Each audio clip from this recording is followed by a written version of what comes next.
السلام علیکم۔ خلائی تحقیق کے امریکی ادارے ناسا کی ایک نئی تحقیق میں سامنے آیا ہے کہ زمینی عناصر مریخ جیسے ماحول میں عارضی طور پر زندہ رہ سکتے ہیں۔ دوستو، اگر آپ نے ابھی تک میرے چینل کو سبسکرائب نہیں کیا ہے تو ابھی سے سبسکرائب کریں اور ساتھ میں بیل آئیکن کا بٹن دبائیں۔ جی ہاں دوستو، یہ تحقیق سائنسدانوں کو ہمارے سیارے سے باہر کے ماحول کے بارے میں مزید جاننے میں مدد فراہم کرے گی۔ ناسا اور جرمن خلائی ایرو اسپیس سینٹر یعنی DLR کی مشترکہ تحقیق میں سائنسدانوں نے مائکرو آرگنز خوردبینی حیات کی برداشت کا جائزہ لینے کے لیے انہیں سرخ سیارے جیسے ماحول میں غباروں کے ذریعے لانچ کیا جو بلندی تک پرواز کر گئے۔ جائزے میں سامنے آیا کہ اس سفر کے دوران ان میں سے کئی آرگنز زندہ رہے۔ تحقیق کی شریک مصنفہ DLR مارٹا فلیپا کورٹیساؤ کا کہنا ہے، ہم نے بیکٹیریا اور فنگی کو مریخ جیسے ماحول تک بھیجنے کے نئے طریقے آزمائے ہیں اور اس کے لیے سائنسی غبارے استعمال کیے گئے ہیں جو ہمارے آزمائشی سامان کو زمین کے ماحول کی بلندی تک لے کر گئے۔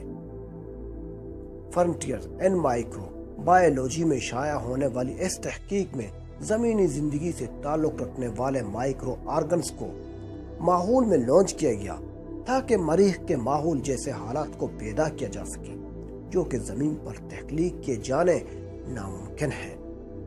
جرمن ایرو اسپیس سینٹر میں کام کرنے والی اور اس تحقیق کی شریک مصنفہ کیترینا سیمز کا کہنا ہے کہ مریخ پر طویل عرصے کے لیے بھیجنے والے مشن جس میں عملہ بھی ہوگا کے لیے ہمیں یہ جاننا ہوگا کہ انسانوں سے تعلق رکھنے والے مائکرو آرگنز سرخ سیارے پر کیسے زندہ رہیں گے، کیونکہ ان میں سے کچھ خلابازوں کی صحت کے لیے خطرناک ثابت ہو سکتے ہیں۔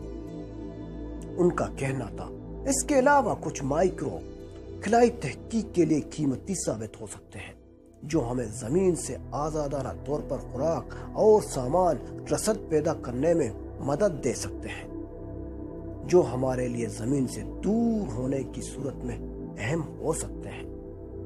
یہ مائکروبز مارس باکس یعنی microbes in atmosphere for radiation survival and biological out comes experiment کے اندر لانچ کیے گئے تھے جس کے اندر مریخ کے ماحول کے برابر ہوا کے دباؤ کو برقرار رکھا گیا تھا اور ایک مصنوعی ماحول کو مشن کے مکمل دورانیے تک قائم رکھا گیا تھا۔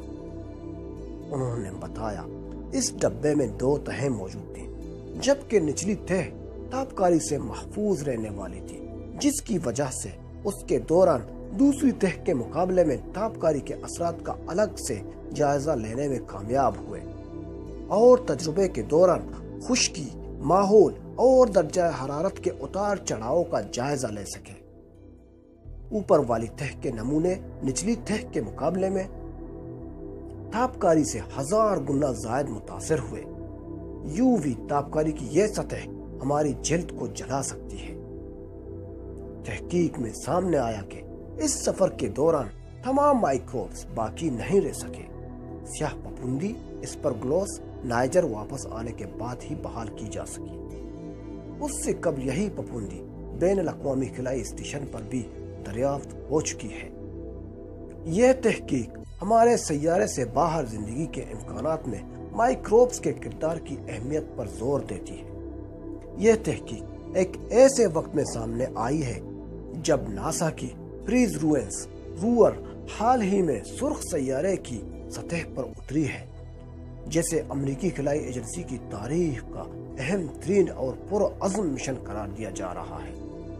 اسی کے ساتھ مجھے اجازت دیجیے۔ اللہ حافظ۔